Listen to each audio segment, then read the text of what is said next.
episode, or I don't know what the fuck you want to call this shit, but it's another episode of Perfect Tattoo History. And if you don't know who this gentleman is here by now, and you're in tattooing and have been tattooing for any amount of time, you're wrong. This is Juan Puente. Where are you at now? I work at Atlas Tattoo you're in Portland. Portland. Okay, he's at Atlas Tattoo in Portland, but he's been in every kick-ass tattoo shop around the fucking world. And like I said, if you don't know who he is, you're completely fucking wrong. This is a guy that he doesn't just, you know, there's a lot of takers in this business, but this is definitely one of the guys that gives back. And I'm glad I finally got a chance to sit down with you. I mean, I've known you forever. Right. But finally, you know, we synced up and the stars aligned. Exactly.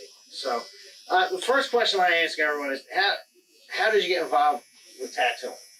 I mean, early '80s punk rock. You know, it's always, you know, the interviews and podcasts. Is that seeing friends with tattoos? Interestingly enough, though, I was thinking about this just last week, and I don't think I've ever given the crew of friends I grew up with the credit for volunteering their skin. Not just my punk rock friends, but like just friends growing up were into not knowing anything about tattooing. They were into me getting good, and they were into getting tattooed as well. And there was several tattooers in our group, and I was the newer one of all of them. And I never really gave them credit. I'm giving them credit now. You know, my friends from San Juan Capistrano, like punk rockers coming up and throughout, that all of them. You know, yeah, I mean, you know, it wasn't really too tough to get your asshole friends in the chair back then. You know what I mean? No. Like most people, if you were giving them a free tattoo, they didn't give a fuck what it was. Well, but you know, it's good to have the support. They didn't expect it for free, and it's not like they broke the bank either. But they would take care of you, what they could, when they could. No, that's awesome. And another credit to that is, without me asking, kind of, they just were there. They were there in more ways than just being there. You know, it was amazing. So that, you know, that was a real big blessing. Well, how did you get started? Did you start tattooing out of the house? Did you get an apprenticeship? Yeah. You know, so I was getting tattooed. I got there was one of the guys growing up was Kenny Schofield. And he worked at a little shop called Fat George's in La Puente, California. And a lot of people came through there. Mark Mahoney came through there. Kerry Barbo worked there a little bit. All the flash on the walls were from the Pike, were from Bob Shaw. Like, it was insane. This little gem that, you know, you wouldn't know yet. Right, you know, but it was a place. And so I got my first tattoo from this guy, Joe Satterwhite, in San Diego, Tattoo Land. I don't even know if he's still around. I hope he is. Got a kanji. Ooh, you know what I mean? And I fucking loved it. And I still hadn't even thought about doing tattoos. So they're getting them. And I painted the leather jackets and made a couple flyers here and there. Yeah, and one of the friends was like, dude, you could do this. Come on, no way. No, I know you can, you know? So Corey Miller was tattooing me at the time. This is right before he went to Tattoo Land. And just like all the friends that we have, you know, I started pestering them. Hey, man, you know, I want that tattoo, like, through the heart. And fuck, you know, he's like, don't ask me, fuck that. You know, like, yeah, I got the same answer everybody else got, you know. Of course. But I stuck with it. And finally That's how people knew you belonged, you know, by your perseverance, you know what I mean? Taking it, you know, like, and so one day he finally agreed. And I was like, holy shit, all right, sick, you know, like, what do I gotta do? Like, save your money. We're going to order some stuff from National. And, you know, we're going to start. And I worked for UPS at the time. So I was working night shift, which was like 10 to 4 in the morning, 3 in the morning. And then wake up and I'd go to his place and make needles and, you know, all afternoon and go to work. He'd keep the ones he liked, fix the ones, you know, leave me with some scraps to figure out how to even use. Now were you weaving your mags or were you fucking clipping them? Weaving. Yeah. What a time consuming process. With the Wilkinson sword razor blade. The thin one. Yeah. Not the carpenter. No, I know. The fucking shavers. Yeah. Fucking shavers, man. So you know, and just the liners too. And there was he didn't use jigs for liners. There was another little thing that he used. You know what I mean? We all had the same grouping, the drill gauge, the rusty drill gauge. Fuck yeah. No matter how much oil or stuff to keep it from rusting, that flux fucking tore right through that goddamn thing, man. I had a stack of those things, man. You know, and just waiting in the wings, you know, because you knew that the one you were using was gonna be fucked after like 10 or 20 uses. And then so started, you know what I mean? And so I was just kept doing it in my house. And, Corey was very into, like, the health aspects as well, like bandaging properly and, using certain things and, clean needles. I had a girlfriend at the time whose mom was a dental assistant. She would sterilize stuff for me. But then, we broke up, and then miraculously, a little shop called Laguna Tattoo, which also had... Oh, was it Laguna? Laguna Tattoo. Had a ridiculous John list. Wade or something? Well, he particularly, he's no longer with us, God rest his soul, but he, him and another guy named Quinn, they would sterilize stuff, and they actually went out of their way to help me. You know what I mean? Like, hey, man, can I just sterilize? I cleaned it. Everything was clean. Yeah. I mean, that's important, man. And they would do it. So I had little bits here and there. I also took quite a ribbing here and there from different guys. Leo Zulueta, like Gary Kosmala. They were all at Laguna Tattoo. Yeah. Kevin Brady had gone through there. Just, I was definitely one of the more reputable shops back then. That's for sure.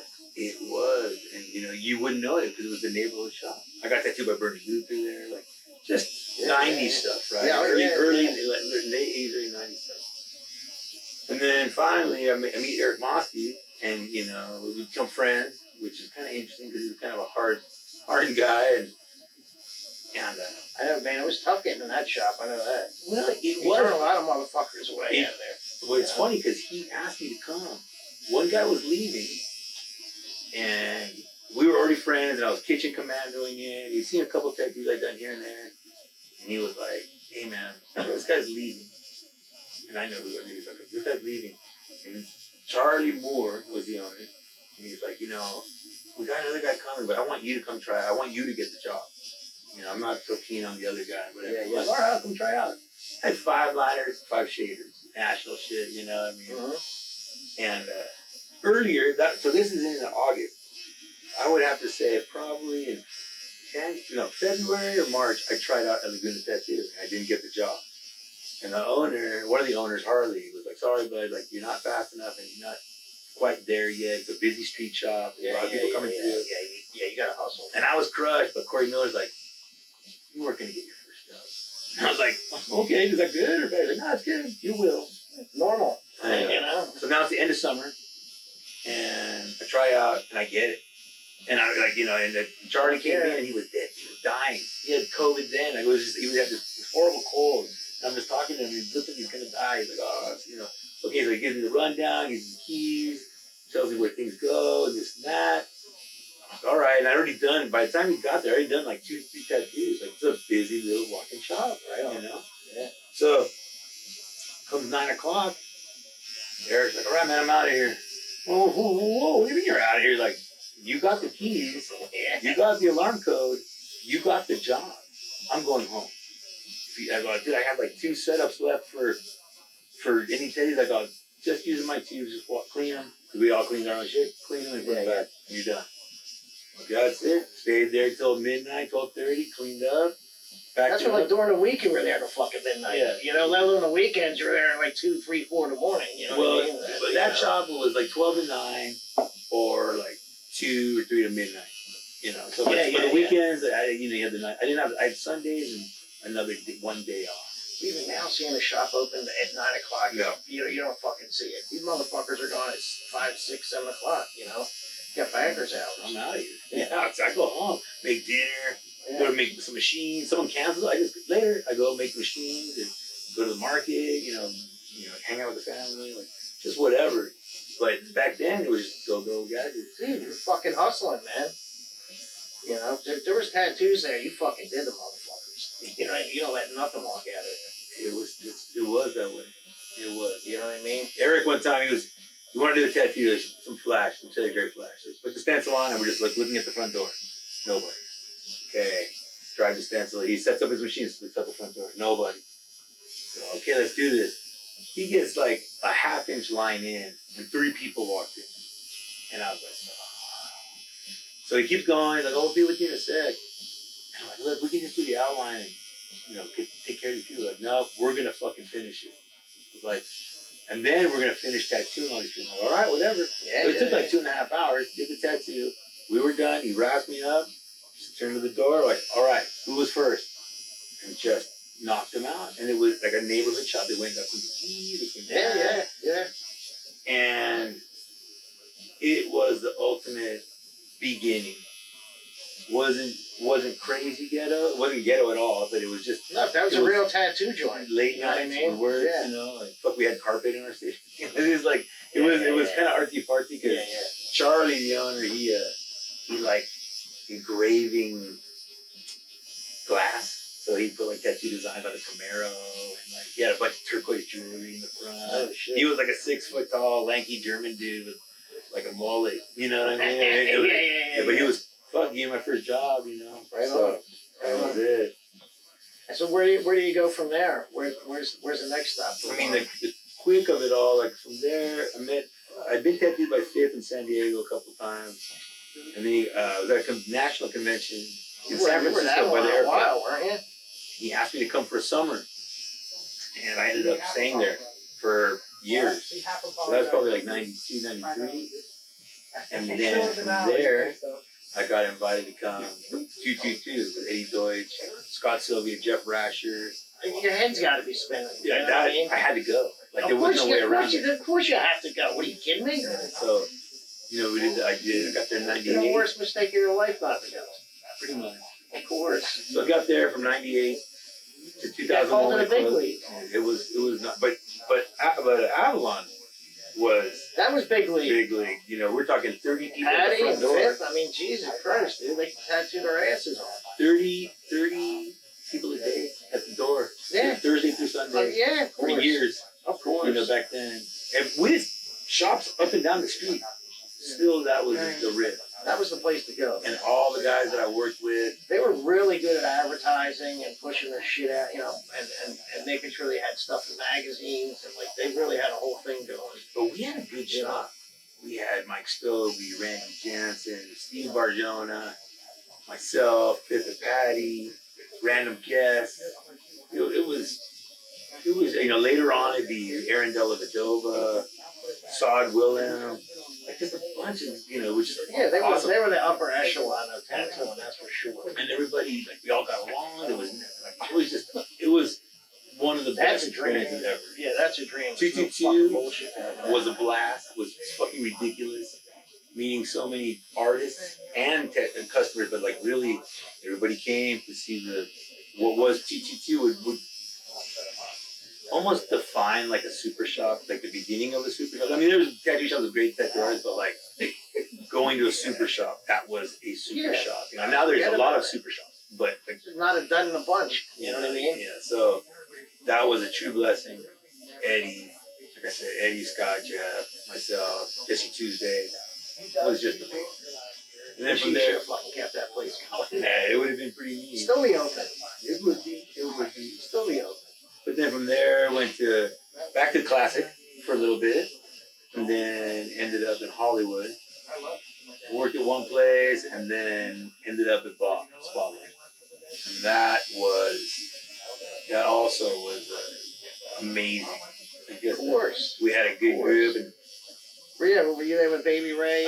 Baby Ray, Charlie. No, Cartoon Ray. Cartoon was there in and out, but it was me, Charlie, Baby Ray. Steve, oh my God. Charlie's the best.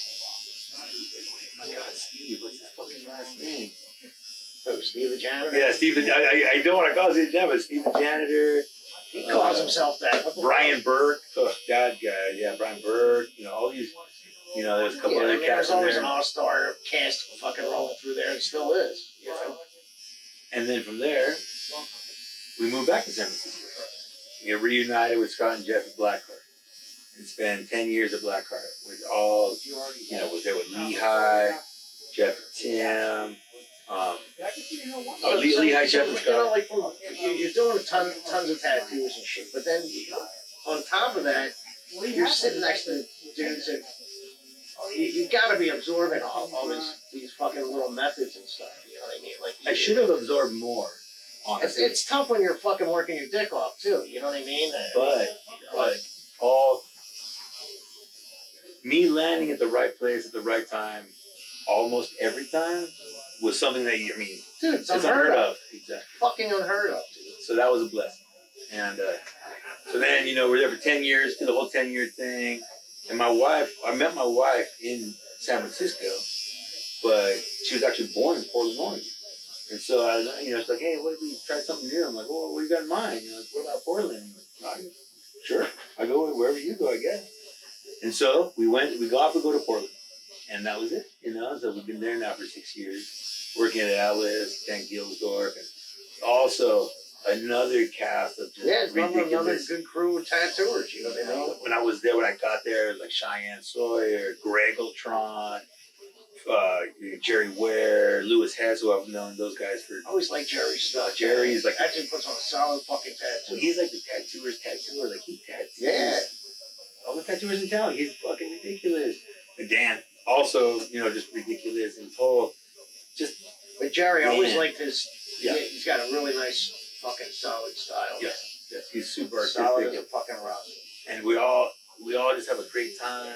And yeah, it's been a charmed life to say the least. And getting to meet and travel. And now as I'm getting older, getting to revisit and bring back the old things and just telling the story that unfortunately my wife's heard like a dozen times. Shit like that is like some of the best stuff ever. Now, like the recollection and having been able to do it.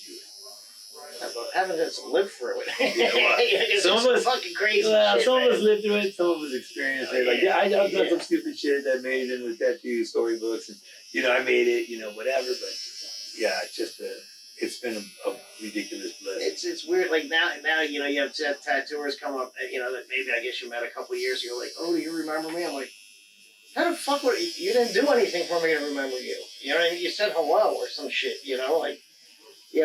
But there's no more characters anymore. You know what I mean? There's no one that has a personality. Well, there's some. There's some, but you know what I mean? Like back then, it was like every motherfucker was out of their mind. You know what I mean? It was a lot. It was interesting because I remember at 222, I had a party. My friends worked at a bar, billiards place, and I go, let's have a party. So we organized it with kind of like general food stuff and drinks and all these things. And a bunch of dudes from Philly were there. I think Goldberg, Howie. Eric. I don't even know if you were there. Eric Mosky was there. Like there was a bunch of friends just descended on San Francisco that weekend. We rolled in there because we were on tour. Okay. We were touring, and me and Howie were there. Yeah. So and homeboy from Eric Reese was there. The dude from TSOL was fucking working the floor. Oh yeah. So they did a bunch of different stuff. Yeah, right? yeah. And then the dude from Ranching was working the floor at one point, right? Yes. So it was you just get all these stories, all these people, and meeting in certain places, venues, if you will. Yeah. It's amazing. We run into each other like everywhere in the fucking world. You know what I mean? Like, I probably see you more in Europe or fucking somewhere else other than the United States than I. Right. So it's just crazy, But yeah, I mean, like. When I look at you, I mean, you've done a ton of shit. Like you put that book out, Japanese tattooing and fucking. I mean, there's a lot of shit that on top of like being a killer tattooer and artist and traveler and all this other shit. I mean, you're a killer photographer too. Yeah, I love that. So I mean, you got a lot of shit going for you, and it's cool because you get to document these certain points in time. That other people aren't really privy to. It's funny because I will give it like a couple of trips. I remember Scott Zilvia being like, "What the fuck? I need help with the bag." He's like, "Fuck you and your camera shit." But I'm grateful that he helped. But more importantly is like the stuff that I got. I have it. It's there. Someday, and there's nothing. There's no incriminating place. It's just being in certain places. Like, oh, you were there. Like, who took that picture? Like I did. Like when? Like I took it while you were living it. That's the whole point. Exactly. Like, you know, so I'm lucky to have been the fly on the wall with a camera a bunch of places at a time, you know, in our history. So. You got a few good ones of us here in Philly, you know what I mean? Oh my God, yeah, those are good. I'll send you those. You can splice them in. Those early fucking Philly conventions were the shit, you know? I remember, I told this story, you know, the funniest things, like coming, I'm sharing a booth with Sid. For some reason, I had some financial woe with a debit card or something. So I'm standing outside the door to get into the convention. I don't have enough money, cash, to get in the convention. So I'm just kind of waiting for Sid to set up. I got my tattoo shit. And up walks Mike Malone. And, hey, Juan, what's going on? And I was like, ashamed. And I was like, man, you're not going to believe this. So I give him my half-baked story. And I look up, and he's just like the most ultimate dad, nodding his head in disapproval, holding 100. He's like, just pay me when you can. And I was just like, I had a ticket, ran, fucking got in the convention, set up, sold the machine immediately, ran back to Mike, gave him his $100, and I was just like, fuck, you gotta be fucking kidding me. Yeah, that's not the one you want to be remembering you being down on your luck. It was funny though, like, but he was there. But you know, like the caring person that he is, and many people don't know. That Mike was always very generous with me. Yeah. You know what I mean? Always very generous.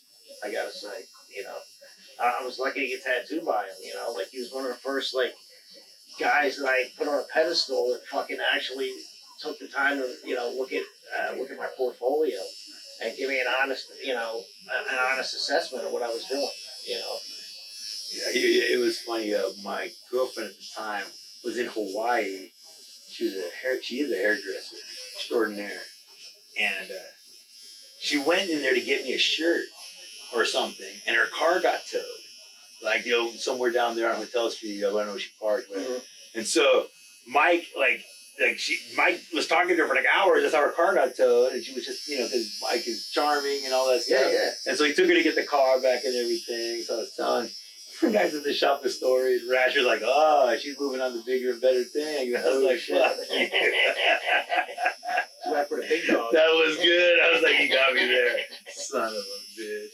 But yeah, he was amazing. Now, the whole thing of you living this charmed life being said, is there anything else like that you see in your, like, we're getting older, so a lot of our future we're not seeing a lot of. Right, what I mean? We're over that fucking hump. Right.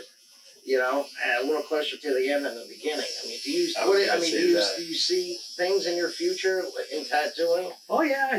Still, like, so it's not, well, maybe by the time this comes out, this will be out, but I'll say it anyway.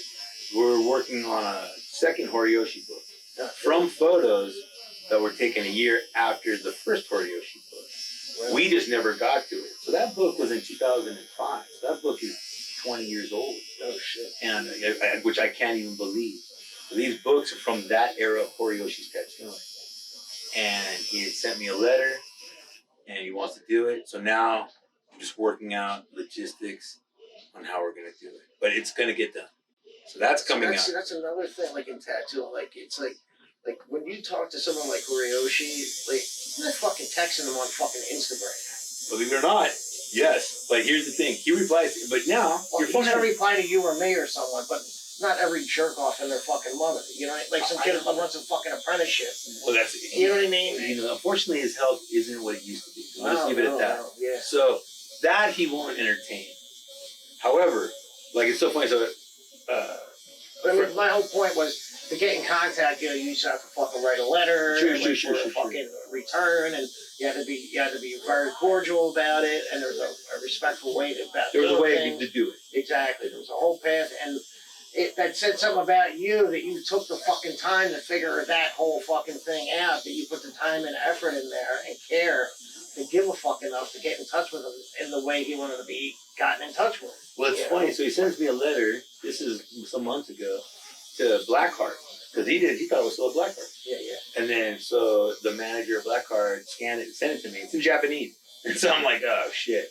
So I got Yushi Ichinohe Holy Glory in Yeah, Tokyo. yeah. You know, so I got him to help me translate. So he sent me the translation. He's like, "Oh, you know, you can just take a picture of that letter and hit Google Translate, and it'll translate as well. It's almost verbatim what he told me and what I'm translating. You know, about wanting to do the book again, let's do this and stuff like that. So we're looking into it. And I'm pretty excited about that. That's a future thing. The photos are from the past, but it is a future project. Coming soon. Coming probably to 20. It's not going to be done this year. It'll be 2026. And you know, I went and I hung out with Kevin Riley on this trip. He's a phenomenal machine builder, and I've been blessed to like. And he's a fucking cool guy. Oh my God, he's a really nice guy. You know. And I've known Kevin a long fucking time, man, and he's always been a solid dude. Super solid. Yeah. Super. It was. He was one of Sonny's projects. It was an amazing day. I had the worst red eye fly on the planet, bumpy, couldn't sleep at all. Like by the time we were done with what we were doing, I was falling asleep, like standing there. Yeah, probably right. I went and crashed and got a good night's sleep, and here we are today. But you know, like shit like that, like just learning. Not even really, yes, learning new stuff, but seeing how other people do stuff, like it made me want to optimize the space I have. I could make it more optimal. When you think you can't make it more optimal, you can. And I'm just looking around at this. I'm like, fuck, this guy got fucking down. You know, like, oh my God, like, okay. First, I gotta clean the place, but second of all, like, just the way he has the shit going. Well, it's funny you say because you look at videos of Paul in his workshop. It's just fucking shit's everywhere. But he knows where it is. I know where it is. Yeah, like he knows his mess. But if you were to walk in there and try to fucking, find a fucking Allen wrench, good luck. You know? I hire friends here and there to help me clean, you know, and I've got a couple of friends who worked at the shop, these women, and they clean it. I'd be looking for shit. I'd be calling them like, you're sitting there thinking, where the fuck did you put that thing? You know, he's like, Yeah. But if I clean it, then I'll know where the mess goes. Like, maybe we'll see. But you know, I got things I want to do when I get home with that.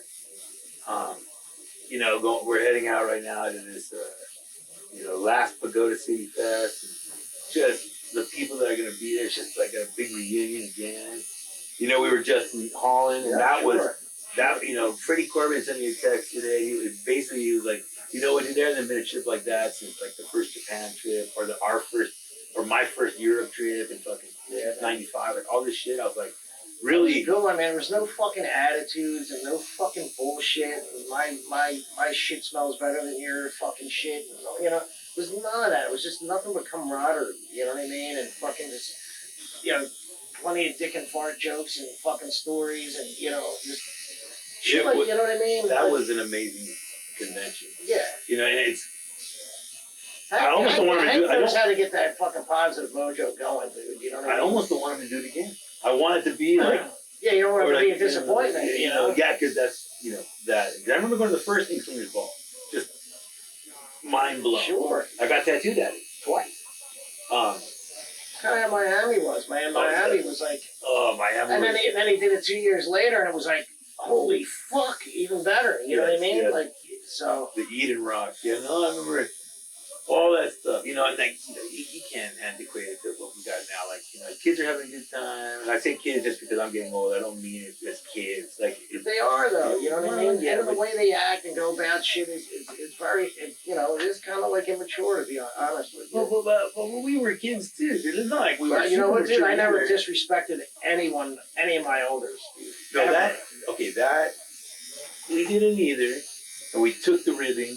And we took it, like I said, took the ribbon, took it, just like, all right, whatever. Like, I'll take it. Like, I welcomed it, man, because if somebody wasn't fucking with you, I mean, they didn't give a fuck about you. I didn't welcome it, but I took it. Like, you know what I mean? Like, look, there were some people that are a little more vicious than others. I actually like that. Yeah. I mean, because I think, like, just like what you just said, I think maybe they care about you a little more because you're vicious. Eric was fucking ruthless to me. Yeah. And, to the point people are like, you guys are right, like, and it's like, but he came from a good place, because I knew how many friends Eric had, and it wasn't, I mean, there were good friends, there wasn't a lot of fringe friends, you had good friends, and I'll get like that with some of the young cats here, that are kind of learning and shit, just because me, how are you gonna deal with these fucking customers? The customers can be really fucking brutal. You know what I mean? Deal with that shit day in and day out. You know? They can.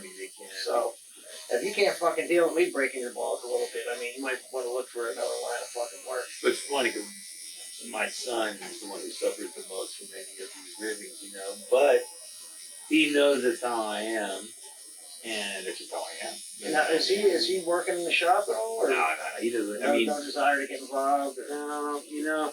And I'm not. I was never the parent. it's almost like being in a pusher. mob. You know, no one wants their kid to get involved with it. You know, there was a hot second that he thought about it. Like, what if I learn? You know, like, well, son, you know, there's some things that I know you don't like, and let's say he doesn't like throw up. Like we have dogs. We have these little fucking bitch ass dogs that are got sensitive stomachs. I love them to death. French bulldogs. Fuck, they're Constantly like pain vomiting. here. No, not constantly, but they will. Right? Yeah. He can't handle it. I can't handle it, and I don't remember projecting that on him. But that's my kryptonite. Give me a chopped off arm, body part. Fucking vomit. I can't do it. Blood, no problem. I just can't do it. Right? He can't do it. I'm like, son. So there's these things, man. You know, very randomly. Like I can only say in all my years since I've had maybe 2 people vomit, and in a trash can away from me. Like not like I never had it. not like I've seen people projecting, like sitting there, like I don't know what happened, blah, you know, like kind of wild looking. But and he looked at me like, you know, it happened a lot. I'm like, well, someone told you, like in the last 30 years, you've had 2 people like can't do it. I'm like, that's just the beginning. Wait till you hear some of these fucking stories. And shitting. I go, well, you hear these stories motherfuckers tell you, Oh my and all the other, he was just like, oh, I'm like, son, it's not all you've been blessed, we've been blessed to not have to go through much of that, but there is that thing, you know, and then you have somebody dump a fucking traumatic life experience that won't even make it in a movie, and you're just like, you know, you take it, you finish your tattoo, like, hope it gets better for you, bud. You know, get a guy or a girl, send them on their way, and you gotta process that. You know, hopefully the guy, you don't take it out on like doing those memory tattoos can be kind of brutal. you know, you don't take it out on your family or your offspring or what, all that. So, you know, just kind of tell him the truth about it. You know, but he's just a sweet kid too. So, like, if you want to, I will do everything. And you have the family of people. I'm an only kid, so you have the family of people that would take you like as their family too. Absolutely. Like you would be taken care of. Like I would take care of someone else's kid. You know, a good friend of mine had a kid who was a tattooer. Dude, everyone's always looked after his kid. You know what I mean? I'm very grateful for that. You know, to have these fucking people. I'm sure my son would have the same thing. Absolutely. So right now, like In a heartbeat. I don't know what's happening there. Like maybe a grandkid. I got 6 grandkids, so maybe one of them. But who knows? Who knows when that's gonna happen? And if that's gonna happen. That's one of the like things I hate. So when like you know these fucking tattoos, they take this like little fucking kid, you know, like he's like 8, 9, 10 years old, and they're putting a tattoo machine in his fucking hand. It's like let the kid be a kid for fuck's sake. You know what I mean? Like, but you know, there's time for that. You know, his whole life. But at the same time though, I hear 100% where you're coming from. And I always wanted my kids to be kids. You know, whatever. I'm down with like getting them to draw and do shit like that. You know what I mean? I tattoo machine. If my kid wanted to, like I'd be, take it. Here, let's fucking do it. Here's my leg. Fucking just hack at it. You know, whatever. If they wanted to. But he like, always did like little ones. You know what I mean? Here and there. You know, but when it came to like figuring out college or a trade or whatever, you know, I was like, listen, man, let's go look at some colleges. You know, went around and did the tours and shit like that. And I said, look, here's the fucking deal. You know, like, I'll take you through the paces, and it's going to be a long trip. But you'll get there, and you'll have a fucking career where you will always be able to feed yourself. You can drop down in the middle of fucking nowhere and make a phone call, and someone will pick you up and take care of you. You know what I mean? Like, that's how it's been for me. You know what I mean? Making these kind of connections. I can fucking go anywhere in the world, and there'll be someone there that'll fucking... I'll be friends with. You know what I mean? And if I'm not, I'll make friends. And it'll take literally 5 minutes. You know? It's good like that, you know, and he sees it. Like I just took him to Europe in April before this trip that we took. And I wanted to meet Hanky Panky, a bunch of people for his birthday. And we went on to Paris to just hang out, went and saw Tintin and Karl Marx and all these just people that have been friends with me forever. And my son was like, he was impressed. He was like, man, you got friends like all over the world that you've known for a long time. I go, son, it's just been blessed, and I've just worked. Worked, been cool with people, they've been cool with me, and here we are. And he was like And you know what, stoked. dude? It doesn't just fucking happen. Like you can't be a fucking dickhead and have these good things happen to you either. No. You know what I mean? No, he knows that. So like too. you gotta be respectful and humble and all that shit that goes along with getting positive feelings. You have to fucking put that out there as well. Mm-hmm. You know what I mean? There's nothing wrong with being an asshole, but you have to fucking, you gotta balance shit out too. You show up someplace, you gotta give. Like, I worked for Hank the first time in '95. So it's 30 years ago. My first trip ever to Europe. A month and a half in Amsterdam in the red light with Freddie Corbin and Dandelion, just making history, just ridiculous. You know what I mean? And so, and just now, from that point on, going back to visit, not working the red light, but just like breezing through Holland, and always stopping to see him, always stopping to say hello. And the museum the second museum. And that was such a big endeavor. And I loved it. Went out there, and I wish I would have returned a couple times during that. It being alive. Yeah, but then still traveling through Europe, going to visit them. Just seeing stuff. It's just been great. But you have to make the effort too. Absolutely. That's what like. Man, I don't like going anywhere now. But like when he put the call out for this thing, I was like, cool. You have to. Well, we have to. Yeah. The kids, as we keep saying, the kids, they have a lot of choices now, which is awesome also. But yes, if Hank says hey, I'm doing this thing, we're doing it. Yeah, we're not gonna be there, and I'll be there. I think the only thing I couldn't do was that thing in Mexico. Cause he said like.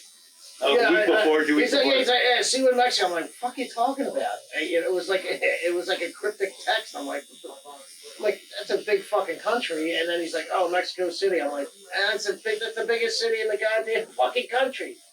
You know what I mean? And those directions are an address. That was fly by the seat of your ass a little bit, but it all worked out. We all ended up staying ridiculously within a mile of each other. You know what I mean? And people came later, people came earlier. We did the whole thing. It was fucking pretty slick. So, it was. I think that's probably the only thing I ever missed. Yeah. Well, you guys did your tour. Forget about that. It was amazing. You know what I mean? And what was funny afterwards, we put together a little fucking sketchbook.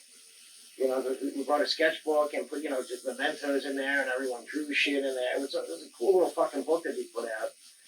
And then we put out a bunch of magazine articles for when Tattoo Flash was still around, So we did a day-by-day tour thing, It was pretty fucking cool, Put something like that. That was my little tour before I went and got surgery.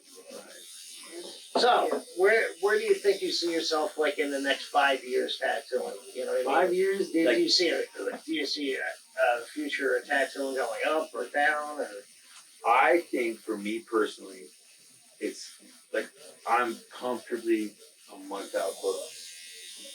I'm tattooing new customers from Oregon because I did it for 6 years. I'm tattooing people's kids now. Yeah. They're getting comfortable. I got regular just customer customers.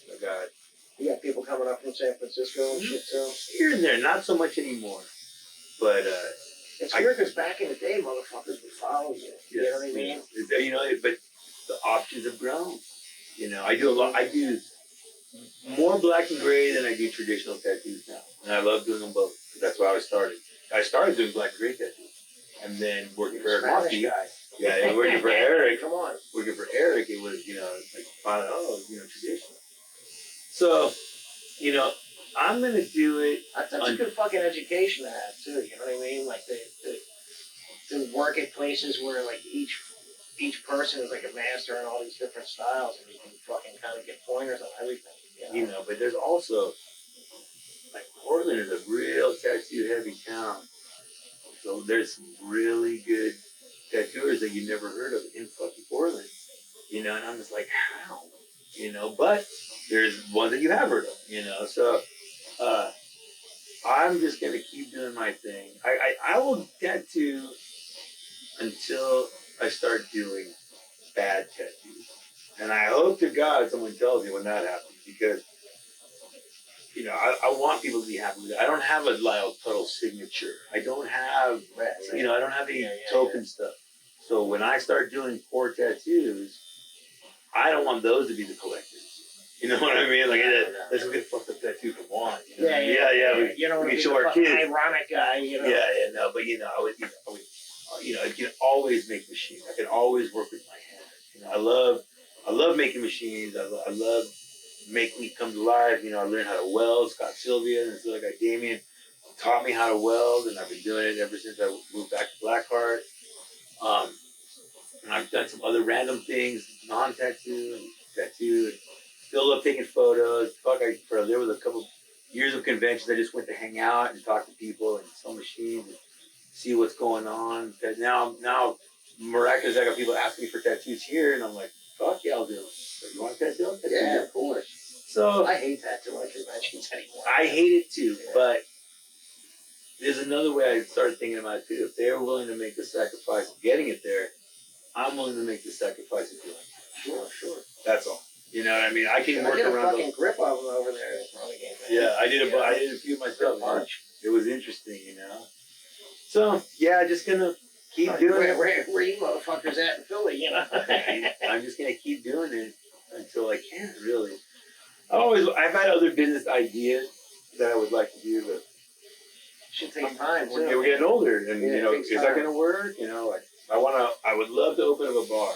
Maybe in Oregon, you have to have food at your bar, so it would have to be like a bar like restaurant, right? But just something. Maybe the grandkids move up and they want to go to college. Vegan hot dogs. It's 3 cold and 2 hot is the law. So you could have chips and salsa. That's the 3 cold, and then 2 hot items. A lot of the bars in Portland, however, have good bar food. Like, it's good bar food. So you can't really lose, right? Markup's great. Yeah. So, but will that happen? Who knows at this point? You know what I mean? But at the same time, my wife works from home, and I have my little workshop, and Atlas I don't foresee myself going anywhere from there. It's just a great shop. So you don't have those dreams of opening up your own shop or anything? It's a lot of fucking work, man. Aside from that, that's not what I'm worried about more than anything. What I worry about is not having the relationships that I do have at the shop. Yeah, you gotta be the boss. I don't want, no, I'm not boss. No, but if you have I'm saying when you have a shop, you gotta be the boss. Okay, well that's not even it. I like the people I work with. Like, I genuinely like them. For whatever fault or whatever positive thing, we're family. I love it. And we do our things and we get together when we can. And, not that, I couldn't cultivate that in a younger person, but me and the people I work with now have history. Me and the people I've always worked with, even as a younger man up to now, have always had history. So I would have to create the history with a new person or somebody that I don't know as well, that I haven't known for under 20 years. You know what I mean? Like, everybody I've been with, I've known forever in a day. So I don't want to be that. I would rather just stay where I'm at, have a good time. We all know each other. We all know how we work. We all know about each other's family. Just like, it's easy. Super easy. Yeah, and I love that. I love that ease. Show up, fucking make your money and roll. You don't gotta fucking worry about all the other bullshit that goes along with it, Yeah. Dan's a great boss too, so that's all you need, right? Like, Corey Miller, he's got a couple guys. One guy who works for him, Henry, he's been with him for 20 plus years. That's how we've always had, most of the guys that work here, they stick and stay. Yeah. It's not that difficult here. You gotta, there's hours in the door. That's when you show up and leave. And fucking, don't dress like an asshole. You know what I mean? Don't be high, don't be drunk. Right. And don't fuck the money up. And it's pretty simple. You would think that. You would think that. But there's fucking assholes that always complicate shit. Of course there are. And those are the guys you fucking tell them to hit the bricks, Yeah. They get figured out within a week. Yeah.